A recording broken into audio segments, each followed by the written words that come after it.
پشاور میں تیلیسیمیا جیسے موذی مرض کے شکار بچوں کے لیے سرگرم عمل نجی ادارے کے دورے کے موقع پر میڈیا سے گفتگو میں سی سی پی او پشاور محمد علی گنڈاپور کا کہنا تھا صوبائی سطح پر اداروں کے ساتھ ساتھ نجی ادارے بھی سرگرم ہے، ایسے نجی اداروں کی حوصلہ افزائی وقت کی اہم ضرورت ہے۔ جو ہے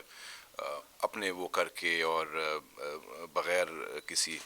قسم کی فری آف کاسٹ یہاں پہ علاج ہو رہا ہے، تو اس کے لیے ان کی جتنی بھی تعریف کی جائے کم ہے۔ اور اس کے ساتھ یہ ہے جی کہ ہمارا انشاءاللہ ان کے ساتھ کولیبوریشن ہے، تو اویئرنیس کے حوالے سے اور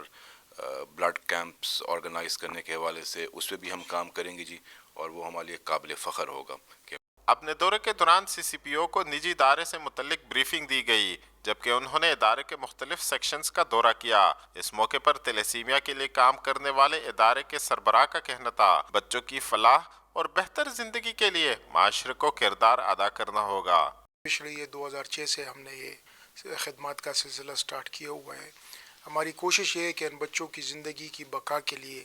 ان کو ہم بر وقت خون کی فراہمی، آئرن چلیشن میڈیسنز اور دوپہر کا کھانا وہ فراہم کر رہے ہیں۔ طبی ماہرین کے مطابق عوام میں آگاہی اور مناسب اقدامات کی وجہ سے تیلیسیمیا جیسے موذی مرض کا خاتمہ ممکن ہے۔ کیمرامین عبدالرزاق کے ساتھ محمد سرمد، پشاور اب تک۔